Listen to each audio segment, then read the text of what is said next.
check. I think we're good. Okay. We'll wait for a couple people to trickle on in because we got a late one going here tonight. When we talk and cover about the world of sports, which, hey, by the way, did anybody catch Game 5 tonight of the Cavs Knicks? Too soon, Brian. Yeah, if that series was a little bit more competitive, we would have had a Game 5 tonight, but, rest assured, I rest my case. So, same with, I can probably crack this joke tomorrow as well, where, if the Avalanche competed a little bit harder too, we'd have a Game 5 tomorrow between Golden Knights and the Avalanche, but we are where we are. All right, so let's get into the first item of business. I thank you guys for being here. This is GVF. I talk all things sports and a little bit of pop culture because we got some movies that we can talk about. We can talk about the Michael Jackson movie. We can talk about Mandalorian and Grogu. We can talk about, honestly, I've thought about doing a kind of like not a season review, but yeah, literally go watch season 1, give my thoughts and reactions, and then go watch the movie and be like, okay, this is where I think it went wrong, or this is where I think it went right. But again, we'll see. So let's get into, and if you guys haven't noticed, I posted a video today. We got another video coming out tomorrow. I've been posting about my thoughts and reactions to schedule release. The NFL, the week before, released their schedules, and so I've been kind of reacting where, I think the Patriots are going to win 9 games. I think the Bengals are going to win 7. I think the Ravens could win 12 if they work hard enough. Check those out. I know, but a video that I posted today was my reaction to the Colorado Avalanche getting swept. I think it comes down to goaltending, but it also comes down to what Game 3 was, because I think Game 3 was the straw that broke the camel's back, because at that point, history and stats were not in favor of Colorado being down 3-0. So we're going to talk a little bit tonight about the NHL and their games. I could talk too about the Knicks. Potentially we could look at West Conference Finals matchup. We got to talk about too as well the NCAA and what's going on, because I believe there is a media day today, so we can talk a little bit about college football. But if you guys like sports content, be sure to like and subscribe so you guys can back. You can know when I'm streaming, when my videos are coming out. I released a video today about my thoughts on the Cardinals quarterback with a little bit of a holdout. And so yeah, I'm glad you guys are here. This is GVS. Let's get into it. In the comments, guys, let me know a hot take that you have sports-wise that you want me to cover in a video now or later. Just let me know. So yeah, let's get into it. First thing to talk about is the first period of the Canes and Montreal game tonight. If I'm going to title the video, because this is probably what I'm going to title it if I give a post-game reaction video, is it's going to be like the 2 minutes and 47 seconds that won the Canes the Stanley Cup. And I'm putting in that kind of like a stretch for, this could be, here we go, is there was, when you were watching that game, there were 2 things that crossed my mind. Is number one, okay, this is going to be a great game, and then 2 minutes later, it's like, this game's over in the span of the 2 minutes. So if you were watching the game like me, we had the power play goal by Aho, and then just back-to-back goals, where, gosh, there's 7 minutes left in the first quarter, and then we blink, and oh my gosh, it's 3-0, just because there was an avalanche of goals, the offensive firepower of what Carolina had. Montreal had no answers. I think when we were watching the game and kind of keeping up on it, right after the power play goal, my brain, kind of how I was thinking is, it's like, I can't imagine that Montreal's just holding out hope. It's like, okay, they're just waiting for this final whistle where it can hit 000, because at that point too, after the Aho goal, it's 1-0. We can go to halftime, sit in first intermission. But then just the goals kept coming and coming, and Montreal could not stop it. And that's why I would say, give the hot take of this is the 2 minutes and 47 seconds that sealed Montreal's fate in this series, because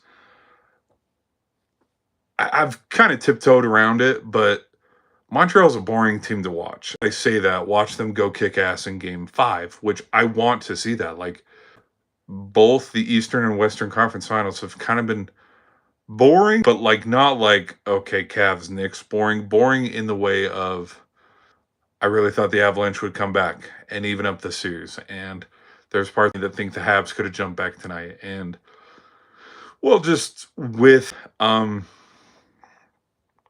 just watching kind of the boldness, I've said this many times before. You're not going to hockey games when you're not shooting the puck. And with it being thing, like Montreal needed to double and triple their shot goal to even just tie the game at that point too. Because I mean, I think Carolina had 9 shots on goal before Montreal got their first. And so, like, we're looking at the score. The score's 3-0. It's intermission. It's like, how many? Oh, the Habs have only shot the puck on goal. You're not going to win hockey games like that. And I think ultimately, Vegas, Philadelphia, Colorado, Minnesota, a little bit of the Kings too. Like, the Canes were boring to watch in that Ottawa series just because of very low scoring, and both goaltenders were playing phenomenal. Which, by the way, okay, yeah, Carolina beats Montreal in 5 or 6. That's not going to benefit Anderson, because Vegas has something up their sleeve when they meet up in the Stanley Cup final, because Vegas shoots the puck. They do. They don't lollygag and, oh, let's just throw it into the zone. Let's see if we can scramble here and get a good offensive possession. Like, no. Colorado shoots the puck. Who else? Just Buffalo shoots the puck. I'm just so surprised now, which we could do a video later, dive deeper into it, but I'm surprised at how far Montreal has gotten, because it was always sitting in the back of my mind and bugging me on how they have gotten far with the most lackadaisical offensive drive and offensive firepower. And it's like, you guys just stole game 1 in the conference final while being one of the most mid offenses in the NHL. How the hell did you do that? Versus you take, because there's parts of me where it's like, yeah, you're throwing 30 shots, 35 shots at Freddie Anderson, you're going to win a game, if you're Montreal. But, you know, Colorado, these are the teams that shoot the puck more. And but that series is over. Again, I'll probably make a joke tomorrow like, hey, anybody know when game 5 was? Oh, too bad. Okay, let me get a quick swig real quick. But anyways, guys, I thank you all for being. Be sure to leave a like and subscribe if you guys enjoy sports content. Again, if it's laggy, I'm sorry it's super laggy. This is not my usual setup. But hopefully just the audio is good enough. Or necessarily need the bells and whistles of the visual. Let's talk about, because I thought maybe tomorrow I can try to rotate the stream, because I want to do a horizontal stream, but I can't get it to do horizontal just yet. I don't know why. I tried it last time, but it's still vertical, which it is what it is. But tonight, which was kind of cool, is McAfee had all the commissioners, and there's kind of like a commissioner address where NHL, MLB, they got on and they talked. And there's parts of me that wants to watch. Again, it's a 2-hour broadcast, so it's a lot to dissect. But there's parts of me where digest. That's what, Anyways, there's parts of me where it's like, I want to watch that and give a reaction and just kind of joke and go, that was a lie, or just because like, I could already see the memes where McAfee called it out to Silver, and he was like, dude, we have a flopping issue in the NBA. And then Silver was like, well, yeah, like, but literally I pull up my algorithm feed, and it's like, I'm watching footage of like Kobe and Melo go at it, when the Lakers and the Nuggets each other, and like they're hand checking each other. And it's like, this is the NBA that we're missing. And I've beat this drum, and I'm going to beat this drum forever, that the second you allow hand checking again in the NBA and like the physicality to ramp up a little bit, the hand over fist, these are going to come right back. Um, because I think seeing fresh blood in the Western Conference Final, like seeing Victor Wembanyama actually have a chance. Because let's not kid ourselves, the T Wolves had no shot in hell to beat the Thunder last year in the Western Conference Finals. But seeing how good Wemby and the Spurs have been this year, I think fans were very excited, and that's why ratings were up. For the West Conference Finals. Now, if the Spurs and the Knicks play in the NBA Finals, I think ratings will be up. If the Thunder and the Knicks play, I think ratings will be up. But the second the Thunder go up 3-1 or 3-0, it's going to plummet because not from a pure standpoint, the NBA is unwatchable. I watch it still because I have to, the channel, I have to review, but it's the difference between. I mean, we saw the memes the other day. Like, how many times did Castle get caught with a foul on SGA? And it's like, we're just doing a rebound here. We just need to inbound the ball and go up the court and blowing the whistle twice. And I just, you couldn't touch MJ. You couldn't touch LeBron. You couldn't touch Curry. You couldn't touch Harden. Like, so I get that. But the second defense is not. There are games where defense is implemented a lot. But the second that just the physicality ramps up, but everybody's on board with physicality ramping up. That's why I feel like the NBA can improve. Because you look at hockey and it's like, you look at hockey, you look at football, like it's just the physicality's there. Sometimes the competitiveness, no, because it's like, okay, we're in the middle of week 8 and we see the bottom of the division Browns and then the bottom of division Vikings. Both teams are under 4 wins, or middle of October, early November.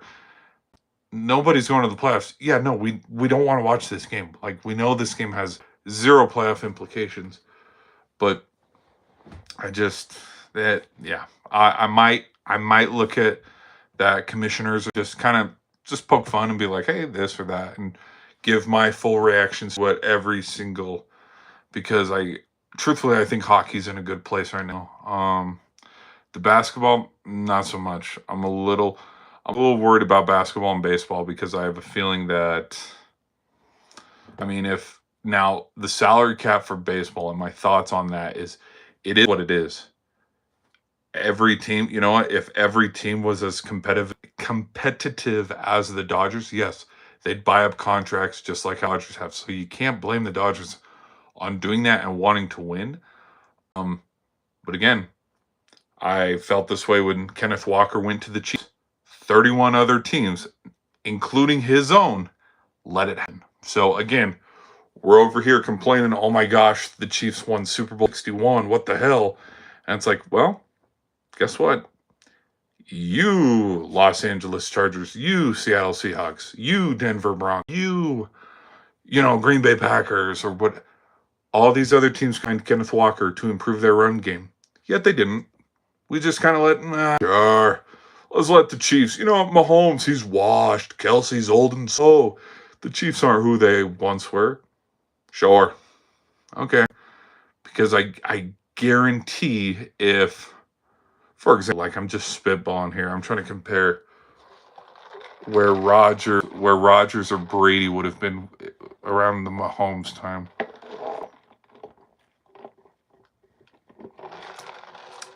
We're probably sitting 2014. 2014-ish? 2014, maybe 2014, 2015. Who's a B tier, lower A tier running back at the time? Not Todd Gurley, like he was the best of the best. But like, I'm looking at Freeman. I'm looking at Adrian Peterson with the Vikings, even though he still was the best. But it's like, I'm trying to think. No Sean Moreno or Stewart with Carolina Panthers or the Broncos. Anybody else? I'm trying to think.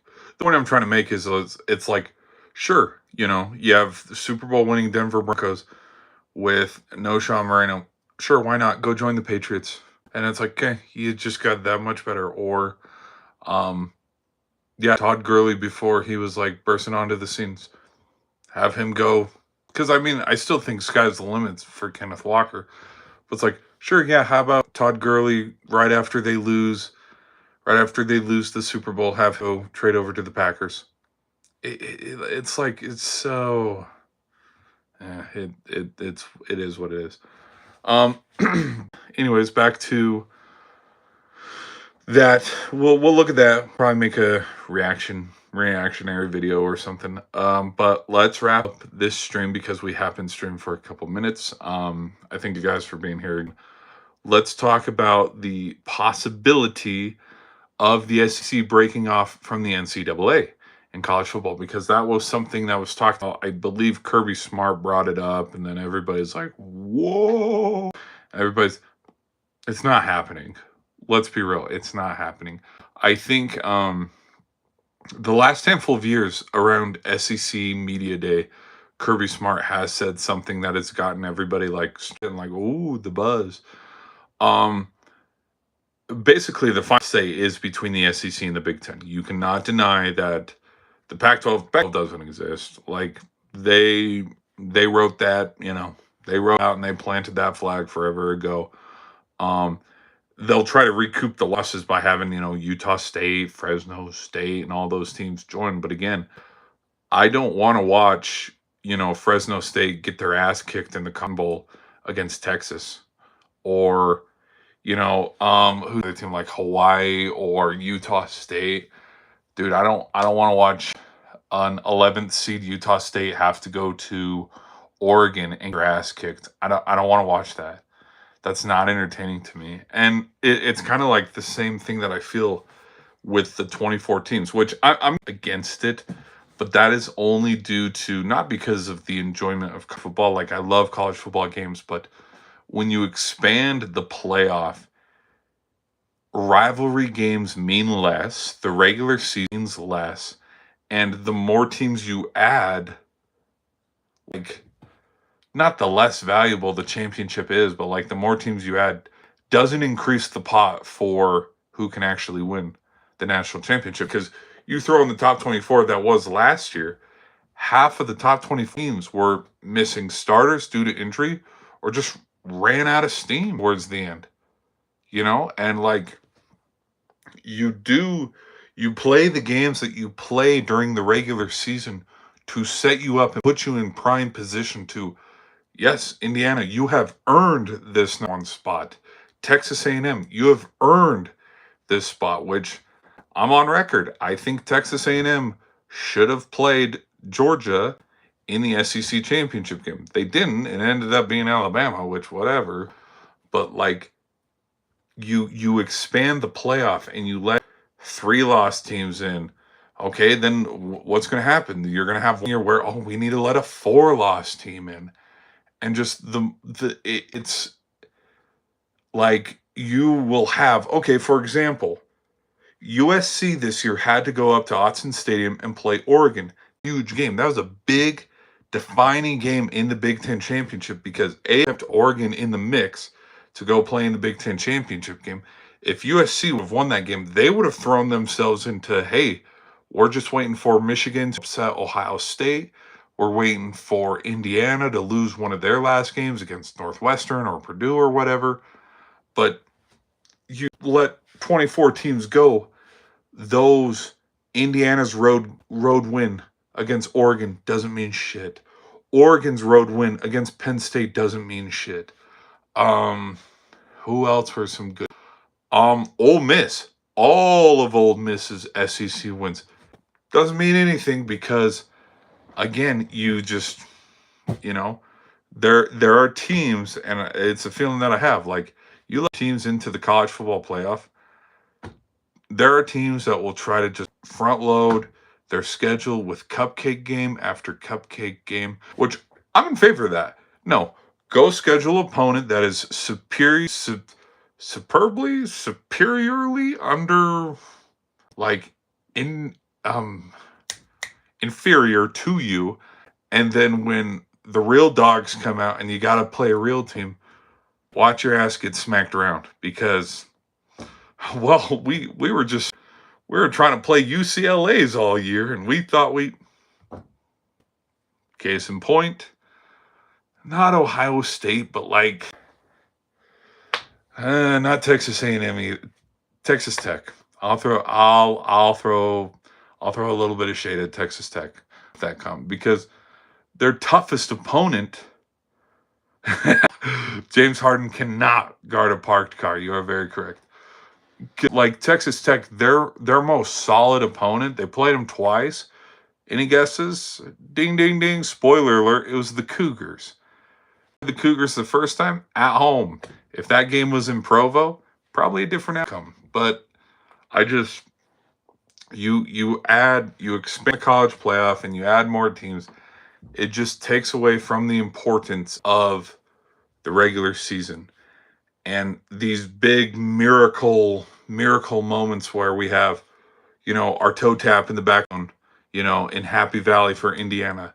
You have the kick six between Alabama and Auburn. Like, it doesn't mean anything because it's like, well, Alabama lost on a kick six, but thanks to the good old, college playoff rules, guess what? They get to go, play, in the 24 the next week. Like, it just, there needs to be penalty for losing in the regular season. Conferences don't need to like deplete and like conferences need to stay together, but it's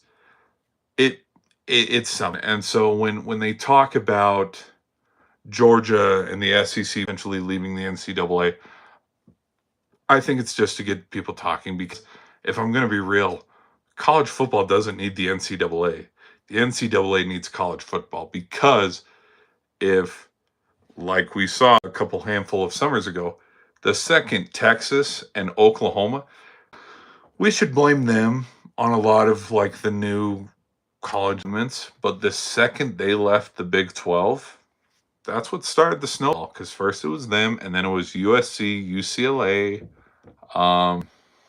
Washington, Oregon. They all left to the SEC and the Big Ten, and it's like that's what started, the gears turning.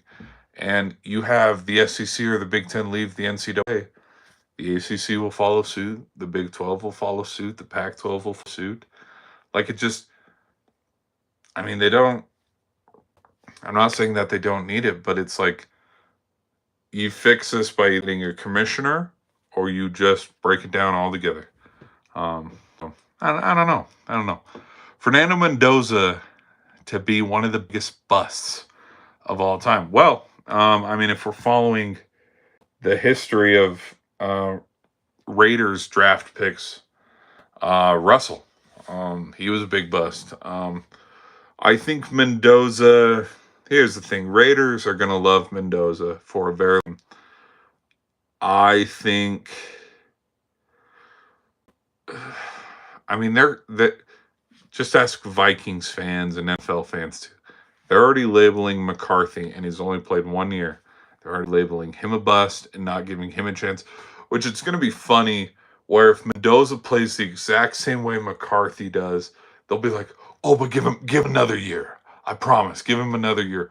Versus McCarthy, where it's like, get this bum out of here. But I think Cousins is going to be the starter for like the first 5-6 games. I believe halfway they have a slate there where they have a divisional round game against Kansas City, and then I believe they play Buffalo and then the Falcons. Something like that, but I think if we're sitting after week 5, week 6, they have a losing record, like they're 1-4, 2-4, 1-5. There's parts of me that the fans would be like, okay, Cousins, thank you. There's the door. Bring on Mendoza. And then Mendoza goes out there and doesn't do too much better because you still have to play the Broncos, you still have to play the Chiefs, and you still have to play the Chargers. I think the West is one of the toughest divisions in not college football, the NFL. and you will never catch me rooting for a rookie quarterback to come onto this to the scene and just look at this. We're playing in the AFC Championship game, kind of like how Daniels with Washington played in the NFC Championship game, I believe, his rookie year. Holy shit, yeah, that was rookie year. So mm-mm, mm-mm. I think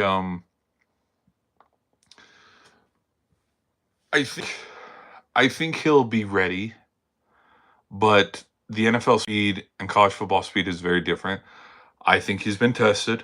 You to go watch the national championship game, go watch the Big Ten championship game, go watch the playoffs, the Oregon game, the Penn State game. Like he has the track record for like he can play big in the big moments, but that's college football.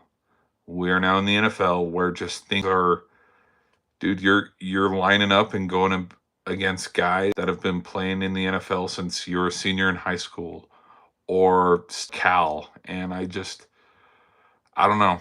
I don't know. Like it took a minute for Lamar Jackson to get his feet under him. Josh Allen. The only quarterback that I think just came out of the gate winging Mahomes, but again, he did sit for a year.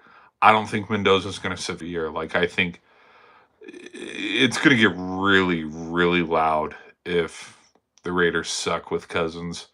But thanks for the comment. Thanks for the comment. Do I think he's going to be one of the biggest busts of all time? That's yet to be seen. I mean, with the Raiders alone, yes, because it's the Raiders, and I've never seen the Raiders be successful.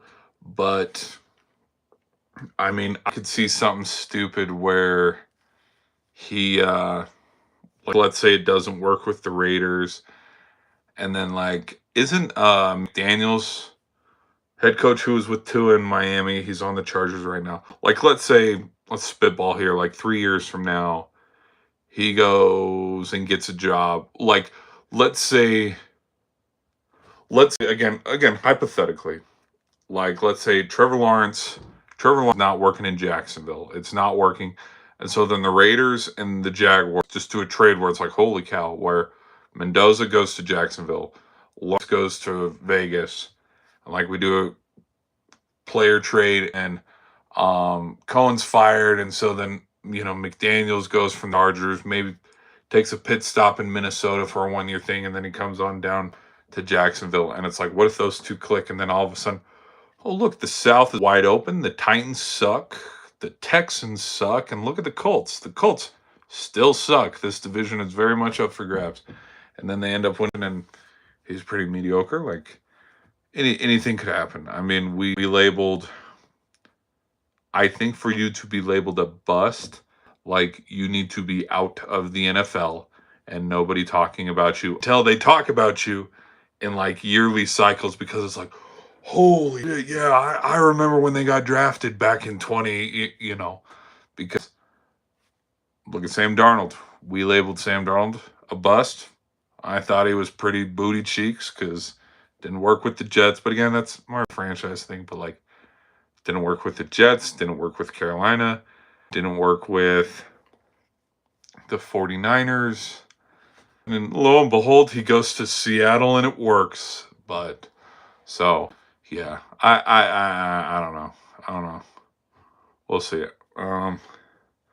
If he would be a bust of all time, he would need to play worse than McCarthy, and in 2-3 years, kind of like Russell or Rosen or Levis, Rattler, Desmond Ritter. We're not talking about him. You know what I mean? That's how where who are some other, Sean Clifford, because he's sitting backup row for a while. Same with Hartman for Washington, because I thought he did pretty good at Notre Dame. But yeah. All right, people, it's been 30 minutes and we're probably laggy as shit. So we're going to end the stream here. I thank you guys for hanging. and give me your thoughts and reactions. We got to go watch a couple commissioner interviews with McAfee, and then I can just clown and joke on it because, I mean, I'm excited for the Canes and Vegas Stanley Cup matchup. I think that could be a good one. Now the NBA Finals, because I didn't do a preview. Spurs got to win tomorrow. I do think the Western Conference Finals, those 7 games. Now, I will say this. If the Cavs and the Knicks series went a little longer and it wasn't a sweep, I don't think there'd be need for well, we gotta keep this series going, Like the players, they gotta get motivated. And I think with how boring the Eastern Conference Finals is, I think be a lot of motivation for everybody, related and tied to the conference finals, whether it's the referees, whether where it's like, okay, we're gonna let them mob the shit out of SGA. We're not calling any fouls. We're gonna let the Spurs win this one so they can, get to Game 7. So, all right, yeah. So give me the Spurs mañana. I want to see it go 7 because it would be so boring and it would be so, yes, sad and disappointing if we have a phenomenal 7-game series in the Western Conference Finals and then Thunder just clean up and take the trash out against York in 5, and it's like, well, okay, because I know the Knicks. I know the Knicks have stole 2, 4, 5 the last 5 games on the road, dating back to the Hawks series. I don't know. I don't know if the Knicks can win in Oklahoma. I don't. The Knicks would need to defend MSG, but then whether it's Game 2 or they got to steal one of them, because if in the event, what are the chances that we have 2 back-to-back Game 7s in the NBA Finals? 0, because it's a decade. Yeah, I don't know. So, anyways, guys, that's enough of me rambling. I thank you guys. I see you guys in the comments. I see you guys in the likes and stuff. Thank you for all the likes and subs. I see you guys lurking, but be sure to go check out some of the videos I've made. Yeah, I got nothing else. I would do a gaming stream, but again, I don't know how to do it horizontal yet. If I can figure out how to do it horizontal, we will probably do a gaming stream. But or not, because of how freaking lag it is. But I thank you guys for hanging out. I'll see you in the next.